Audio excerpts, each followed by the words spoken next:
Amém, irmãos? Vamos estar orando pela palavra. Senhor, nós oramos te agradecendo, oramos em nome de Jesus, pedindo que o Senhor venha com a tua graça, que o Senhor venha com o teu poder e que o Senhor venha edificando a tua igreja nessa noite. Em nome de Jesus, amém.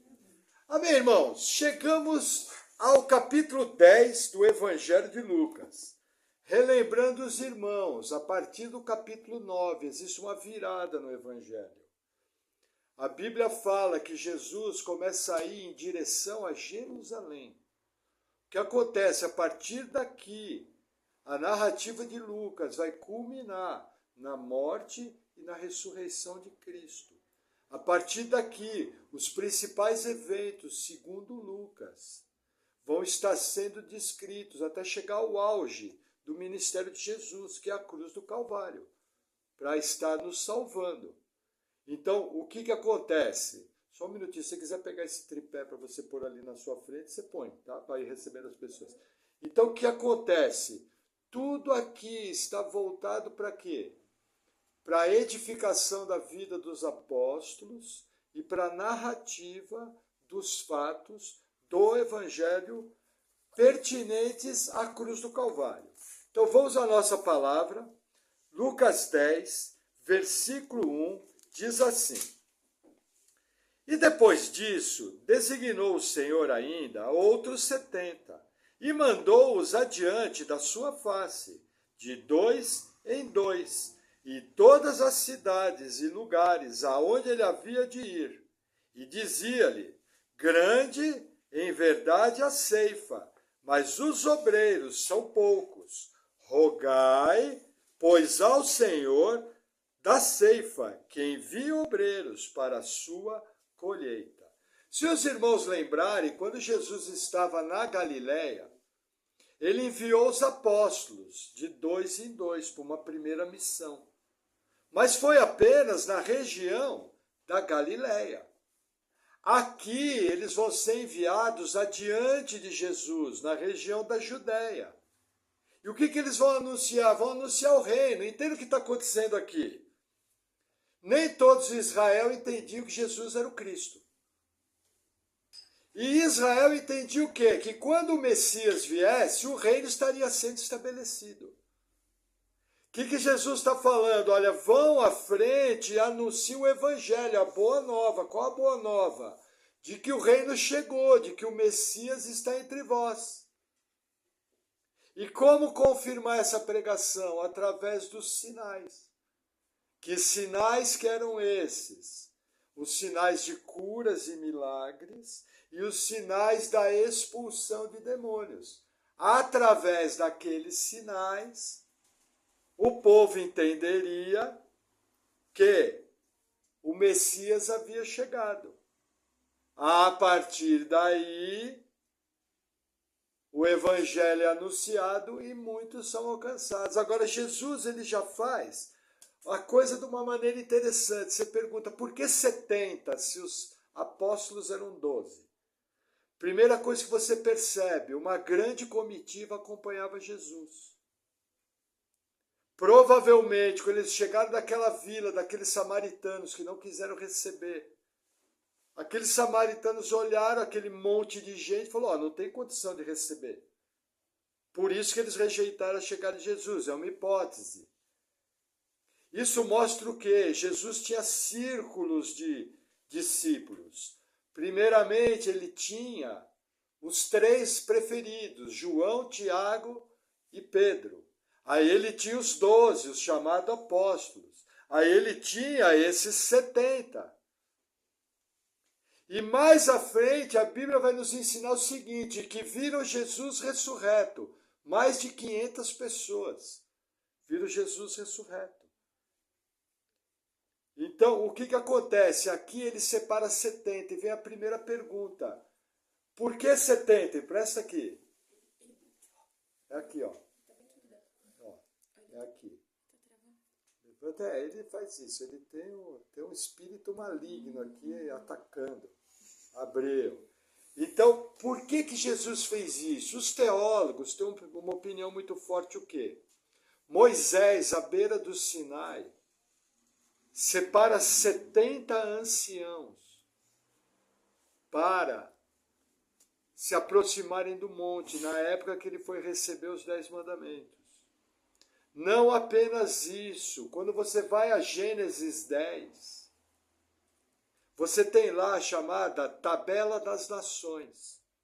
Ali são narrados exatamente 70 descendentes de Noé, que vão originar 70 povos diferentes.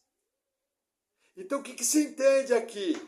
Além de apontar para a lei de Moisés e o povo judeu, os 70 anciãos, também aponta para o evangelho que futuramente, a partir de Cristo, seria pregado aos gentios. E nós temos que lembrar que o número 7 na Bíblia, juntamente com o número 12, ele aponta para uma obra completa de Deus. Sempre que você vê esses números, olha, que eles normalmente têm uma simbologia apontando para Deus. Então aqui você percebe Jesus fazendo de uma forma didática. É como nós sempre falamos, na Bíblia, nada é à toa. Tudo está lá por inspiração do Espírito Santo. Só que Jesus, quando envia os 70, ele faz uma outra afirmação. Ele fala, olha, rogai a Deus para que mande obreiros. Porque grande é a seara. Aí você fala, peraí, mas Deus não capacita os escolhidos? Sim, mas o que Jesus está falando aqui é a afirmação seguinte, a obra é muito maior do que os obreiros. Os obreiros são apenas instrumentos levantados por Deus para realizá-la. E sempre existe a necessidade de renovação, de que mais obreiros vão chegando, mais gente vai sendo alcançada. Então é muito importante você, igreja, sempre que lembrar, ore pelas outras igrejas, ore pelo trabalho dos irmãos, ore para que Deus mande pessoas. Por quê? Porque a obra é grande, tem muita gente para ser alcançada. Hoje existe uma estimativa que o evangelho já chegou nas principais línguas. Por causa do advento da internet, o evangelho tem chegado em vários lugares do mundo. Porém, a resistência é enorme. Outro dia aconteceu um negócio comigo aqui no Brasil que eu fiquei surpreso. Eu estava no mercadinho, aí surgiu uma oportunidade de falar algo do evangelho e eu vi uma entrada para falar do sistema 666, que é o sistema de crédito que o anticristo vai usar. Ninguém vai poder comprar ou vender. E eu conversando com o senhor da minha idade, ele nunca tinha ouvido falar disso, ele sequer tinha ouvido que Jesus um dia ia voltar. Brasil, Paraná, lotado de igreja. O homem nunca tinha ouvido falar. Então, irmãos, não duvide, tem muita gente que precisa ser alcançada pelo evangelho. Sempre que você tiver uma oportunidade, você não tem poder de salvar ninguém. Mas cabe a você compartilhar o evangelho, porque a obra a ser feita é muito grande. Amém? Amém. Vamos seguir, versículo 3. Ide, eis que vos mando como cordeiros ao meio de lobos. Não leveis bolsa, nem alforge, nem sandálias, e a ninguém saudeis pelo caminho. Veja, a primeira coisa que Jesus fala, a primeira dificuldade, a obra é maior que os obreiros. Segunda dificuldade, vocês vão sofrer hostilidade. Compreenda, o evangelho nunca vai ser simpático.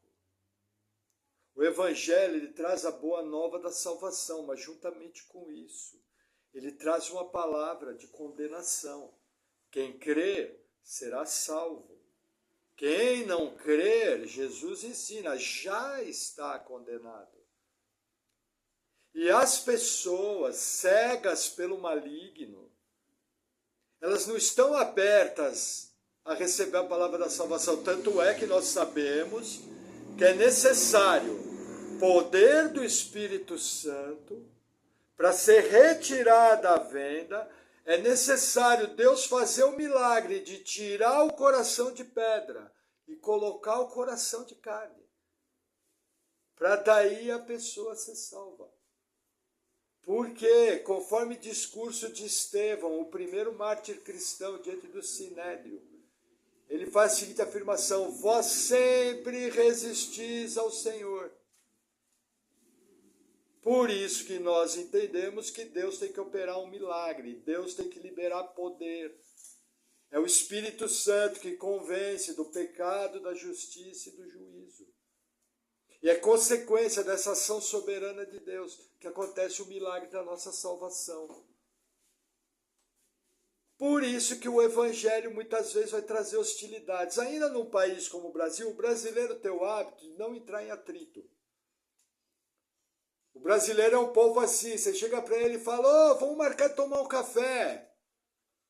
Ele não tem a mínima intenção de tomar café com você. O que ele responde? Vamos marcar. Só que o vamos marcar nunca chega. Agora, existem alguns que ficam ofendidos. Por exemplo, a pessoa fala: eu já busco a Deus, eu já tenho uma religião. E quando você começa a conversar sobre Jesus, sobre Deus nos alcançando, aí a pessoa normalmente não recebe isso bem. Tipo assim, você está dizendo então que a minha religião não serve para salvar? E na verdade é o que o Evangelho fala, porque Jesus ensinou: eu sou o caminho, eu sou a verdade, eu sou a vida. Ninguém vem ao Pai se não for por mim. Então o único acesso que temos ao Pai é o nosso mediador, Jesus Cristo. Mais nenhum. Então isso gera hostilidade. Irmãos, o site Portas Abertas, que é uma entidade que trabalha para ajudar cristãos perseguidos no mundo, é uma entidade mundial, trabalho maravilhoso. Eles têm uma estimativa de que no mundo são mortos por ano em torno de 100 mil cristãos. É muita gente. É muita gente. Pastor, por que eu não fico sabendo? Porque a nossa mídia anticristã, ela anuncia assim: essa noite aconteceram distúrbios religiosos no Egito. E aí não registra o que acontece. Mas, irmãos, tem igreja sendo queimada com crentes dentro, vivos. E não é pouco. Eu lembro, há uns 4 anos atrás, de uma noite no Egito, no interior do Egito, divisa com a Etiópia, ou com a Eritreia. 50 igrejas foram queimadas numa noite. 50! Então, assim, o mundo, lembra que Jesus falou que sereis odiados por causa do meu nome? Mas como odiaram a mim, também odiarão a vós outros. Agora, qual é a boa nova? Tem toda essa contrafacção, tem toda essa luta, e nós sabemos que é assim, não tem que se assustar, não tem que ficar com medo, nada disso. Mas nós sabemos que Deus tem um povo eleito, um povo zeloso de boas obras. E os eleitos vão ser alcançados. Os eleitos vão crer e vão formar a igreja do Senhor. Então é com essa convicção que eu prego o Evangelho, com a certeza de se aquele ali é um eleito, ele vai ser alcançado. Eu não tenho que me preocupar se o camarada vai crer ou não, eu tenho que apresentar o Evangelho de maneira simples. Se a pessoa for hostil, você sai de uma maneira elegante. Você pode até falar: olha, se você quiser uma hora conversar melhor, eu posso te mostrar os textos bíblicos. Tranquilo, sai de maneira elegante. Mas entenda, vai haver uma contrafacção, vai haver contrapartida. Que nós temos que lembrar o seguinte: o Deus desse século cegou-lhes o entendimento. É necessário Deus vir tirar a venda. O homem natural não entende as coisas do Espírito, porque lhe parecem loucura. São afirmações bíblicas muito fortes. E vou te contar uma boa, né? É só lembrar para mim, lembrar de mim, lembrar de você, antes de ser alcançado. Nós não queríamos saber de Cristo. Foi necessário nascer de novo. Para partir daí nós passarmos a amar ao Senhor. E todo crente habitado pelo Espírito Santo, ele sabe que a obra de salvação é um milagre que Deus fez. Se dependesse de nós, estava todo mundo perdido. E eu ia ser o chefe do sindicato dos perdidos. Ia começar a puxar a fila. Glória a Deus que nos resgatou. Amém? Outro detalhe. Jesus vai ensinar aqui a dependência de Deus. Olha, Jesus, nesse texto ele fala, não leva alforje, não leva roupa, não leva 2 túnicas, não leva nada. O que Jesus vai ensinar? O recurso para a obra. Ele dá. Particularmente, eu não tenho nada contra a igreja fazer campanhas para fazer melhoria, para fazer uma arrecadação para um prédio, os irmãos fazerem muito. Não tenho nenhum problema com isso, é lícito. A obra do Senhor necessita de dinheiro. Agora, eu entendo que nós servimos um Deus que sabe as necessidades da sua igreja, e quando ele comissiona a igreja a uma obra, ele é um Deus responsável com a sua obra, e ele envia os recursos. Então descansa, se Deus colocar algo para você fazer, ele vai providenciar os recursos, ele vai conduzir todas as coisas, ele vai fazer os alinhamentos, ele vai colocar pessoas, ele vai dirigir os seus passos e vai colocar o recurso à sua disposição. Lógico que falando aqui fica muito bonito. Temos que lembrar que no meio disso existe muita oração, muito jejum, muita dedicação, que fazem parte da obra de Deus. Não é um anjo do plim-plim que vem, plim, acontece tudo. Não, Deus é Deus de processos. Começo, meio e fim. As coisas começam pequenas. E aí o mover de Deus vai acontecendo, elas vão avançando. Agora aqui no caso, os apóstolos são desafiados. Aí sem nada. Inclusive, não parar para saudar. O que você tem que entender aqui? Aqui é ambiente do Oriente Médio. Eles paravam para saudar, levavam até meia hora saudando. As saudações judaicas eram extremamente longas. O que Jesus está falando? Não para saudar ninguém conforme a tradição. Só cumprimenta e passa batido. Porque tem muito lugar para ir. Amém? Vamos avançar mais um pouquinho, versículo 5. E em qualquer casa onde entrares, dizei primeiro, paz seja nessa casa. E se ali houver algum filho de paz, repousará sobre ele a vossa paz. E se não, voltará para vós. O que Jesus está falando aqui? Da hospitalidade à mensagem do Evangelho. O que é alguém digno de paz? É um eleito. É alguém que vai receber a palavra do Evangelho. A paz aqui é a paz do Messias, a paz do Cristo. Então, quando ele chegasse numa casa e anunciasse a mensagem de paz, paz como?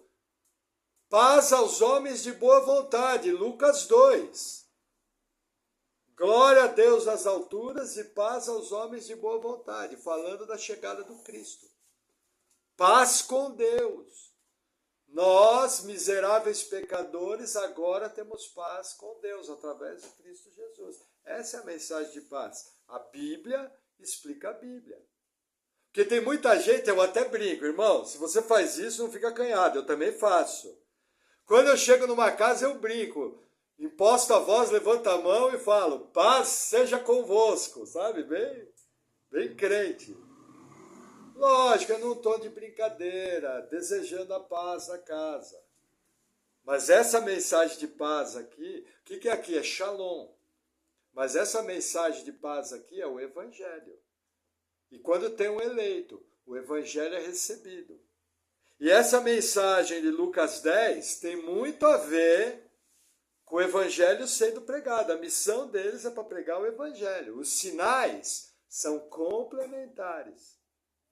Agora, o que Jesus fala? Se não houver ninguém digno, a mensagem volta para você e você apresenta para outro. É isso que Jesus está ensinando. Simples. Não se estressa, não briga, não faz que nem Tiago e João falam, quer que desça fogo do céu? Não faça isso. Amém? Versículo 7. E ficai na mesma casa, comendo e bebendo o que eles tiverem, pois digno é o obreiro do seu salário. Não andeis de casa em casa. Aqui, ele fala o seguinte, olha, vocês vão comer o que colocar na mesa. E se alguém receber vocês com hospitalidade, fique lá. Só vai sair de lá quando você mudar de cidade. Não tem que ficar escolhendo. A família que receber foi aquela que a providência de Deus designou. Fique lá como que te derem e a hora que você tiver que seguir em missão, você avança. Ponto assim. Parece que hoje em dia se ensina ao contrário. Parece que hoje em dia você tem uma necessidade de sempre buscar o melhor. Parece que crente nunca come arroz e feijão com ovo. Que já é, em relação aos nossos irmãos espalhados pelo mundo, uma bela de uma comida. Você deu graças pelo seu almoço hoje? Foi Deus que colocou lá. Então nós sempre temos que lembrar disso. É Deus que nos sustenta, é Deus que nos alimenta. E temos que entender que existem dias de alimentação mais simples. E existem dias de abundância. E todos esses dias Deus tem que ser glorificado. E todos esses dias nós temos que ter contentamento. É fácil? Olha, vou falar uma coisa para vocês. Eu já vi alguns testemunhos de irmãos que ficaram presos na Segunda Guerra Mundial, como prisioneiros, só a graça de Deus. Mal se alimentavam. Perdiam peso dia após dia. Mas a única coisa que eles tiveram para se segurar era o agradecimento a Deus. Estou lembrando aqui, tem uma famosa irmã chamada Corrie ten Boom. Era uma judia cristã de origem holandesa que ficou presa nos campos de concentração de Hitler. Deu origem a um livro e um filme chamado O Refúgio Secreto. E ela conta que o pavilhão que aquelas mulheres ficavam era cheio de piolhos. E ela conta que os soldados tinham o hábito de violar as mulheres. E as únicas mulheres que não eram tocadas eram do pavilhão dela. E um dia, numa oração, a irmã dessa Corrie ten Boom orou agradecendo e falou, Senhor, inclusive eu agradeço pelos piolhos. Todo mundo falou amém, né? Mas falou aquele amém abrindo um olho pro lado assim, sabe? Que nem crente faz quando alguém olha esquisito. Talvez você seja espiritual, não faça isso, mas eu faço. Dá aquela olhadela assim, o que ele está falando aí? Mas todo mundo gentilmente foi no amém. Depois elas foram descobrir que os soldados não faziam mal para aquelas mulheres, porque eles tinham medo de pegar piolho. Quer dizer, até naquilo Deus estava cuidando. Então assim, mesmo nos momentos difíceis, o contentamento e as ações de graças são importantes. Amém? Amém. Vamos seguir, versículo 8. E em qualquer cidade em que entrares e vos receberem, comei do que vos foi oferecido, e curai os enfermos que nela houver, e dizei, é chegado a vós o reino dos céus. Lembra que eu falei?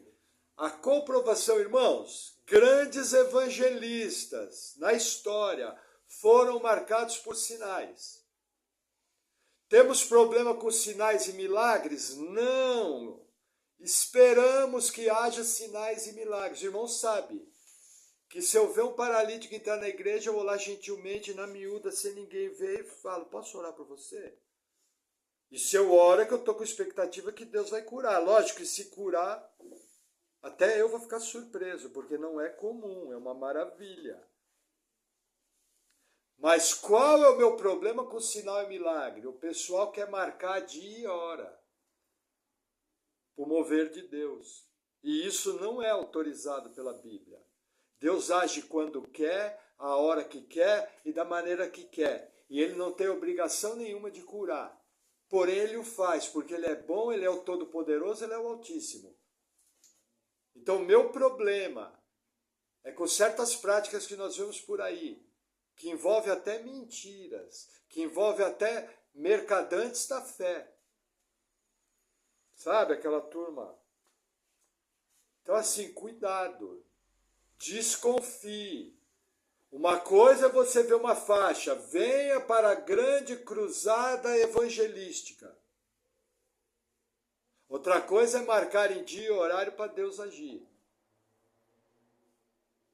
Uma coisa é completamente diferente da outra. Agora, temos que entender que grandes evangelistas são marcados por sinais. A história da igreja está recheada desses sinais. Por isso que Jesus até falou, vocês farão obras maiores do que a minha. A igreja nunca conseguiu fazer obras em qualidade maiores do que Jesus. As obras de Jesus são insuperáveis. Jesus é o Deus encarnado, ele é 100% Deus, 100% homem.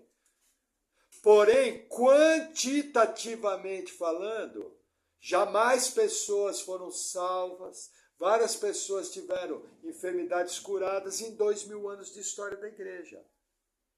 Então é importante você entender que somando toda a obra da igreja em sua história, é lógico que essas obras vão ser maiores. Porém, em qualidade, incomparáveis com as obras de Jesus. Porque João diz que se tivesse que colocar tudo aquilo que ele fez, nem todos os livros da terra caberiam. Então você imagina a extensão. Irmão, Jesus é o Deus encarnado. Jesus é Deus que encarnou. Isso é um mistério, 100% Deus, 100% homem.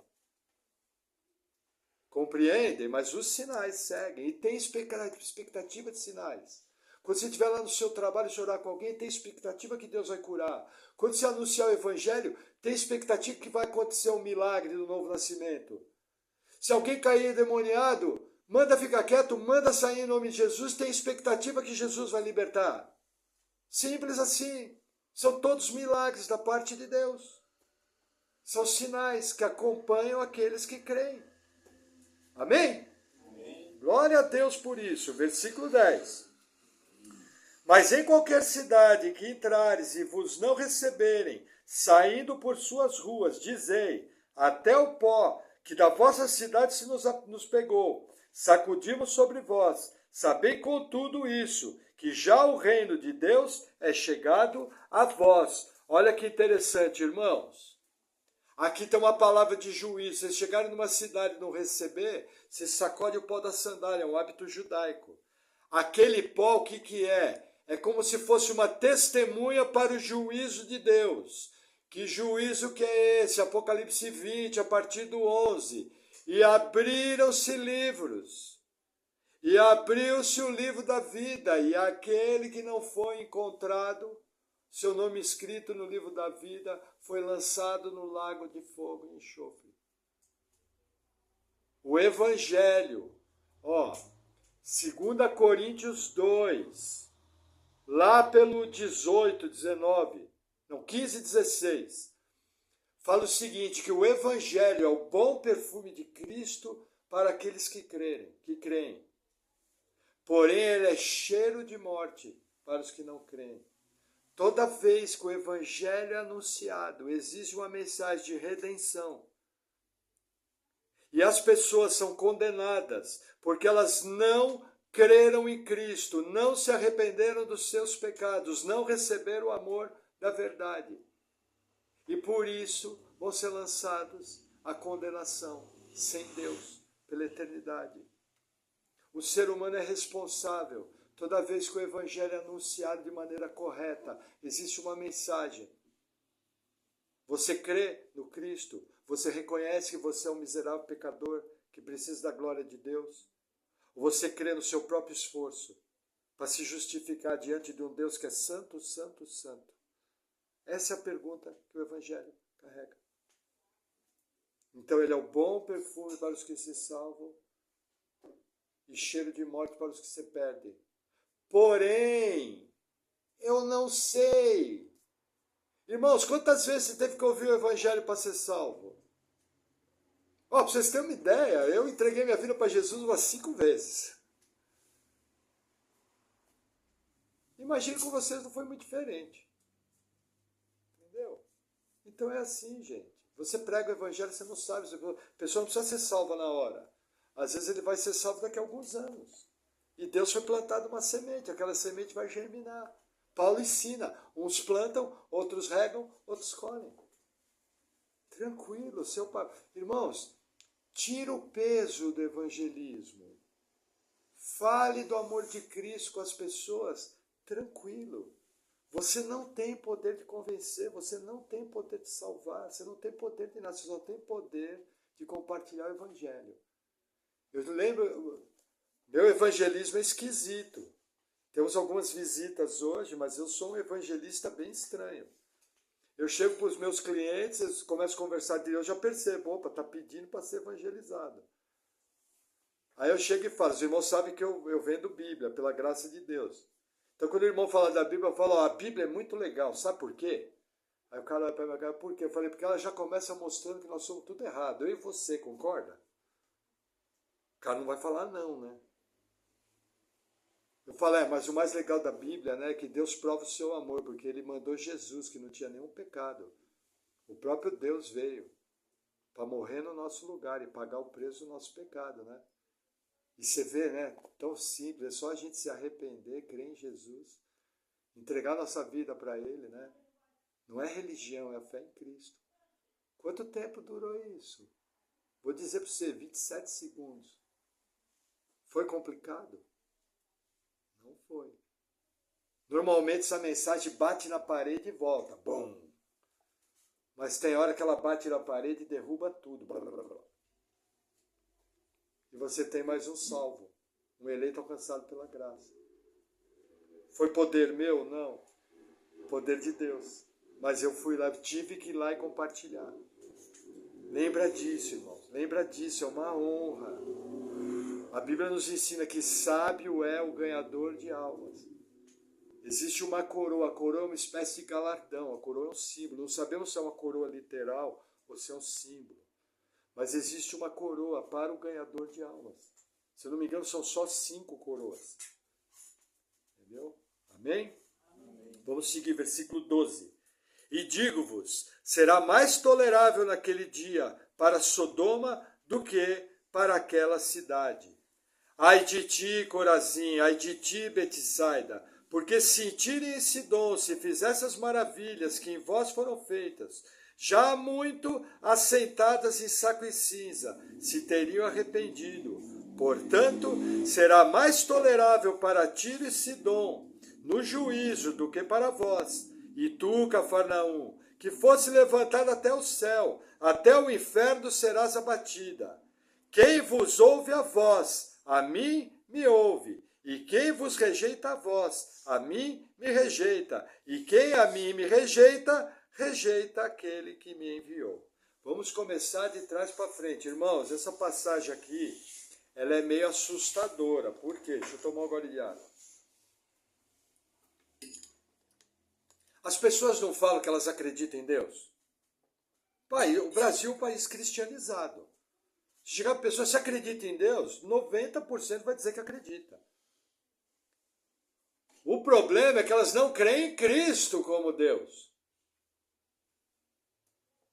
E Jesus aqui faz a seguinte afirmação: se eles não recebem a mim, eles também não recebem a Deus. É muito sério. Só existe um caminho para Deus: Jesus Cristo, nosso mediador.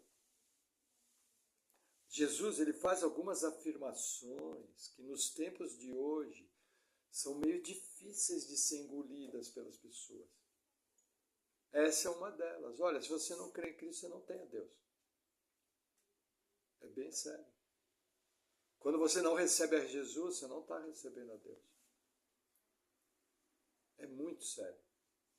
Só que Jesus, ele faz essa afirmação dentro de um contexto. Qual que é o contexto? Ele está falando o seguinte: vocês são comparados à maldade de Sodoma e Gomorra. Se Tiro e Sidom, que eram cidades marcadas pelo pecado, Tiro e Sidom são cidades que são do país chamado hoje Líbano, lá no Oriente Médio. Hoje você pode pegar um avião, fazer uma viagem para Tiro, conhecer Tiro. Se eu não me engano, Sidom também tá, mas é com outro nome. Mas eram marcados no povo judaico como cidades impenitentes, como Sodoma e Gomorra. Então o que Jesus fala? Olha, se nessas cidades impenitentes, marcadas pela maldade, os sinais que eu realizei tivessem feito, eles já teriam colocado pano de saco e cinza, que é sinal de quebrantamento e jejum. E tinham se arrependido, porque na cultura do Oriente Médio, quando a pessoa se arrependia, ela jogava cinza na cabeça e vestia pano de saco, que era um tecido grosseiro. Alguns rasgavam as vestes em protesto, em sinal.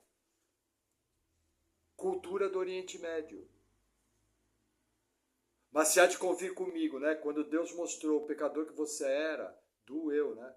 Eu lembro, irmãos, quando o Senhor me alcançou, eu lembro, eu sempre gostei de fazer caminhadas. Os irmãos sabem, eu gosto de orar caminhando. Lá por causa do grupo cristão que eu fui salvo. Todo mundo ora caminhando. Já expliquei o motivo, acordavam cedo para não dormir nas orações, oravam caminhando. Aí o que acontece? Eu lembro que eu fiquei uma semana sozinho, ninguém mandou fazer, foi coisa minha, entre eu e Deus. E falei tudo para Deus. Tudo que eu lembrava, eu falei para Deus. E olha, quando acabou, que delícia. Os medos foram embora. É muito legal. Entendeu? Então isso é arrependimento. Você entender que você é pecador, que você precisa de Cristo. Só que Jesus vai mais longe, ele usa o exemplo dos gentios, e aí ele vem para Betsaida, para Cafarnaum e para mais uma cidade. Já vou lembrar aqui, aí, Corazim. São cidades de Israel, que sabiam da chegada do Cristo, que sabiam da chegada do Messias, que viram os sinais. Jesus morou em Cafarnaum, provavelmente numa casa alugada. E ele fez sinais ali, e eles não creram. Irmãos, olha o absurdo, o próprio Deus encarnado fazendo milagres. E a pessoa não crê. O que isso prova? Isso prova que a salvação é um milagre. Realmente Deus tem que vir, tirar o coração de pedra e colocar o coração de carne. Senão é impossível para o homem natural crer. É impossível. De nós mesmos, nós nunca vamos crer. É graça de Deus. Pela graça sois salvos. Efésios 1 e 2. E isso não vem de vós, é dom de Deus. O que é dom? Dom é presente, a salvação é um presente. Para pecadores como eu e como você. Amém? Amém. Glória a Deus por isso. Versículo 17. Irmão, nunca se esqueça que em nós não tem nada de bom. Sabe aquela música que dizem que é louvor, que fala: eu quero de volta o que é meu. Sabe? Sara-me. Aquilo não é uma música cristã. Sabe o que era seu na salvação? O pecado. Que Jesus levou sobre ele na cruz do Calvário. Ele foi moído pelas nossas transgressões. Agora, sabe o que era de Deus? O presente da salvação. Não havia nada de bom em nós. Como diz o apóstolo Paulo, coube a Deus salvar os piores dos homens. Que inclusive eu sou o pior pecador. Se Paulo falou que era o pior pecador, está disputando comigo, ó, pau a pau. Está disputando. Amém? Vamos avançar um pouco mais. Versículo 17. E voltaram os 70 com alegria, dizendo: Senhor, pelo teu nome até os demônios se nos sujeitam. E disse-lhes: eu vi a Satanás como um raio cair do céu. Eis que vos dou poder para pisar em serpentes e escorpiões, e sobre toda a força do inimigo, e nada vos fará dano algum. Mas não vos alegreis, porque se vos sujeitem os espíritos, alegrai-vos antes, por estarem os vossos nomes escritos nos céus. Vamos fazer uma pausa aqui. Os 70 voltaram super felizes. Por quê? Aconteceram curas, aconteceram expulsão de demônios. Irmãos, lembra, expulsão de demônio é um milagre. Esse versículo mostra que a igreja do Senhor é comissionada. Todo crente habitado pelo Espírito do Senhor é comissionado a repreender o demônio e, através do poder do Espírito Santo, aquele demônio sair. Agora entenda, a libertação verdadeira acontece quando a pessoa vem crer em Cristo, porque aí o Espírito Santo vem habitar nela. A expulsão de demônios é parte da libertação. A libertação completa está quando eu creio em Cristo, que aí o Espírito Santo vem morar no meu espírito, a casa fica varrida e fica preenchida pelo Espírito Santo. E a Bíblia ensina que quem é habitado pelo Espírito Santo, o maligno não lhe toca. Crente não tem que ter medo de macumba, crente não tem que ter medo de mal olhado, é uma coisa absurda. Entendeu? Crente não tem que ter medo de palavra maldita. Irmãos, com todo respeito, nós precisamos defender a boa teologia. Não existe maldição contra Jacó. Contra Jacó não vale encantamento. Números 23. Palavras do falso profeta Balaão. Contra Jacó não vale encantamento. Nenhuma condenação há para os que estão em Cristo Jesus. E tem crente que tem medo de palavra maldita. Eu já vi crente, uma vez estava do lado de um irmão, com todo respeito, ele nem vai saber disso. Eu falei, nossa, essa minha dor no joelho, o irmão me cutucou, oh, essa dor aí não é sua, não. Aí eu olhei e falei, irmão, a dor está aqui no meu joelho. Como não é minha? Quer trocar de joelho comigo? Que história, como se fosse mudar alguma coisa. Não muda, irmãos. Quer saber qual é a confissão correta? Senhor, em nome do teu Filho amado Jesus, eu peço que o Senhor venha com a tua cura sobre o meu joelho. Porque eu sei que o Senhor é poderoso para fazer isso.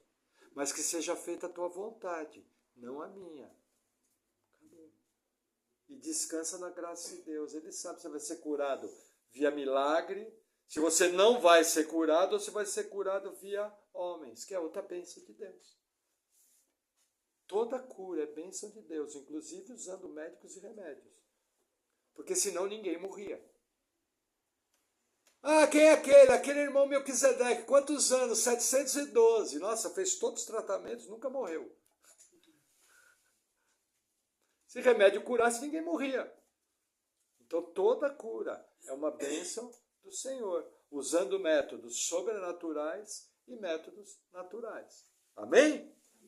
Vamos avançar mais um pouquinho. 21. E naquela mesma hora se alegrou Jesus em espírito e disse, graças te dou, ó Pai, Senhor do céu e da terra, que escondeste essas coisas aos sábios e inteligentes e as revelastes às criancinhas. Assim é, ó Pai, porque assim te aprouve. Tudo por meu Pai me foi entregue, e ninguém conhece quem é o Filho, senão o Pai, nem quem é o Pai, senão o Filho, e aquele a quem o Filho o quiser revelar. E voltando-se para os discípulos, disse-lhes em particular, bem-aventurados os olhos que veem, e os que vós vedes.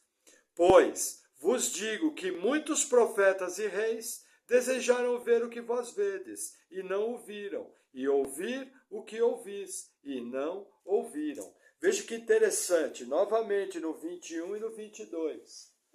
Tem outra daquelas afirmações difíceis que nós não entendemos. Jesus fala o seguinte, Pai, eu te agradeço, porque o Senhor escondeu essas verdades dos sábios e dos ricos. Vamos ler de novo? Porque o pastor pode estar mentindo, né? Sabe? Falso profeta. Vamos ler de novo o 21. Naquela mesma hora se alegrou Jesus em espírito e disse, graças te dou, ó Pai, Senhor do céu e da terra, que escondeste essas coisas dos sábios e inteligentes e as revelaste às criancinhas. Irmãos, isso aqui é um mistério. Nós não sabemos como é que funciona. Mas existem pessoas que entram nessa categoria. E você só creu, porque foi Deus que revelou. Eu não tenho como tirar esse versículo da Bíblia. Porque veja, a mesma Bíblia que fala isso, fala da obra de Jesus pela salvação.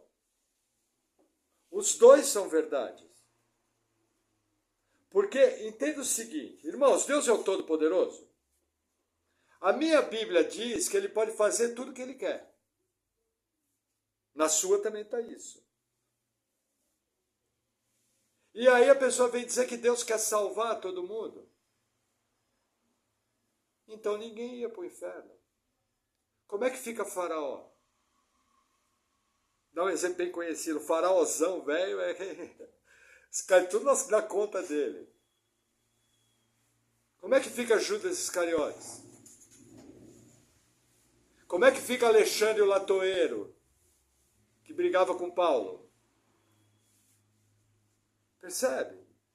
Então nós temos que entender, por motivos que nós não sabemos, provavelmente, o que eu estou falando não está na Bíblia, é palavra do pastor, provavelmente. Então você não deve considerar como uma regra fixa. Provavelmente, pela incredulidade deles, existem algumas pistas. Mas como Deus faz isso, nós não sabemos, a Bíblia não mostra. Ela só mostra que tem gente que é escondido e tem gente que é revelado. É mistério. Como harmonizar os dois? Os dois são verdades. Como entender isso? Deus é bom, Deus é amor, e nele não habita treva nenhuma. Ele sabe o que ele faz. Justos e verdadeiros são seus juízos. Ponto final. Não questiona Deus. Por isso que é importante orar pelas pessoas que nós amamos. Como deve ser essa oração? Senhor, Tu és o Todo-Poderoso, Tu és o autor da salvação. Aquela pessoa está cega, alcança a vida dela. Jesus, se revela a ela da mesma maneira que o Senhor se revelou a mim. Tem misericórdia, que é a especialidade do nosso Deus. É a bondade dele. Mas eu tenho que compreender essas verdades. Infelizmente, a igreja brasileira às vezes não ensina determinadas verdades sobre Deus. Deus ao mesmo tempo é amor, mas ele também é juízo. Se eu retirar um dos dois, eu já não estou adorando mais o Deus da Bíblia, eu criei um ídolo. Se eu retiro o amor, só dou ênfase no juízo, não é o Deus da Bíblia. Sabe aquele barbudão bravo com um raio na mão? Que é a visão de criança, né? Ou, o que a igreja faz em geral hoje? Retira o juízo. Fica só o amor. Os dois não são o Deus da Bíblia. Você acabou de criar um ídolo e ainda deu um nome para ele, Deus da Bíblia, e está adorando um ídolo. Os dois são verdades. Deus ama a ponto de morrer e ser moído sem pecado, mas Deus julga a ponto de liberar as pragas do Apocalipse. Essas duas obras são de Jesus. Quem abre os selos do Apocalipse? Jesus. Quem dá a ordem do toque das trombetas do Apocalipse? Jesus. Quem é adorado pela igreja salva no Apocalipse? Jesus. Os dois são verdade. Fique tranquilo. Deus é bom. Amém? Amém. Vamos a algumas aplicações rápidas que eu separei aqui. Acabou tomando um pouco de tempo a mais hoje. Veja, já falei. O Evangelho é bom perfume para os que se salvam e cheiro de morte para os que se perdem. Fechou. O que mais que eu queria falar? Jesus faz uma afirmação. Depois eu vou ter que voltar nesse assunto e explicar melhor. Eu vi quando Satanás caía do céu como um raio. Veja, Ezequiel 28 e Isaías 14 mostram que Satanás era um querubim, alta hierarquia espiritual, até que se achou orgulho nele. E ele falou, serei semelhante ao Altíssimo. E aí houve a rebelião no céu. E aí Satanás é expulso da presença de Deus. Só que a mesma Bíblia mostra no livro de Jó que ele, de uma maneira que nós não sabemos, ele comparecia diante do trono de Deus para acusar os salvos. E ele acusa Jó. Só que aí Apocalipse 12 mostra o seguinte, que quando Jesus subiu, houve batalha no céu. E o arcanjo Miguel, que é da mesma hierarquia, veio, pelejou contra o dragão e seus anjos, e ele foi expulso do céu. E ele desceu da terra. Para fazer o quê? Para perseguir os que guardam os mandamentos de Deus e têm o testemunho de Cristo, a igreja.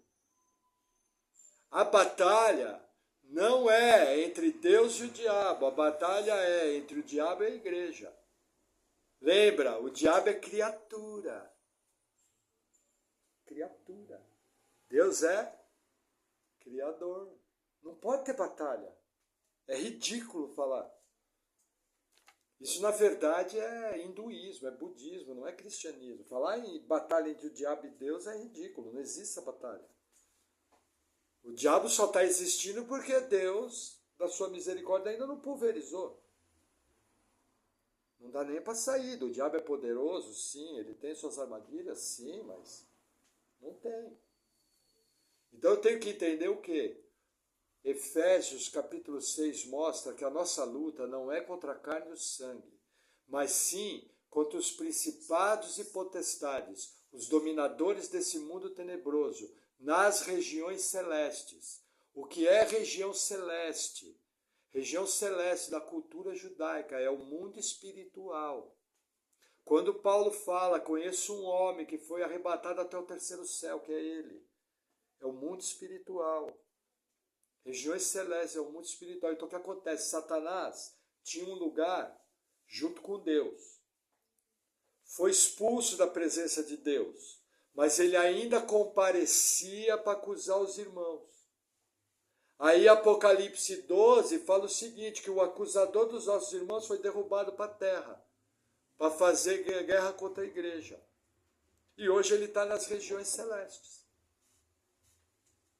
E até a volta de Jesus, ele vai estar atuando contra a igreja. Como que a igreja combate isso? As armas da nossa milícia não são carnais, mas poderosas em Deus. Quais são essas armas? Oração, pregação da palavra, comunhão nos cultos, jejum, combater as coisas erradas. Mas a nossa luta não é contra pessoas. A nossa luta é contra o que está por trás. Seres espirituais que trabalham contra a obra de Deus. E só existe uma forma de combater. É pela verdade da palavra de Deus. Por que eu estou falando isso? Existe um movimento de batalha espiritual. Ele tem um ou outro ponto positivo, não podemos ser injustos. Mas eles falam de ato profético, óleo ungido, ungir a esplanada dos ministérios. Irmãos, é só olhar para a situação do nosso país e ver se funcionou. Nós vivemos num país idólatra, sexólatra. Irmãos, não se engane. O número do IBGE que diz que 30% é evangélico é mentira. O cara tem a religião evangélica. E quem aqui foi chamado há mais tempo sabe que isso é verdade. No máximo no Brasil 5% é evangélico. É crente, nascido de novo, da água e do Espírito. O resto aderiu à religião, porque senão nós já teríamos mudado esse país. Então não é ato profético, não é óleo ungido, não é os crentes aí declarando. É pregação do evangelho, caminhar em santidade, caminhar em obediência da palavra. Entendeu? Convidar pessoas para a igreja, dar bom testemunho, orar pelas pessoas. Fazer a sua parte. E entender que cada um quer ganho. O reino de Deus está sendo estendido até o momento que Jesus vai descer dos céus para buscar a sua igreja amada. E a partir dali estaremos para sempre com o Senhor. Amém? Amém. Vamos orar? Senhor, eu quero te agradecer por tua palavra. Peço, Senhor, que o Senhor venha nos dando entendimento do nosso chamado, que nós possamos compreender a vocação da igreja e que possamos, Senhor, ter uma vida de oração e possamos estar pregando o evangelho em todas as oportunidades. Sê conosco, capacita a tua igreja, no nome de Jesus. Amém. Amém, amém, irmãos. Deixa eu desligar aqui, só um minutinho. Alguma pergunta?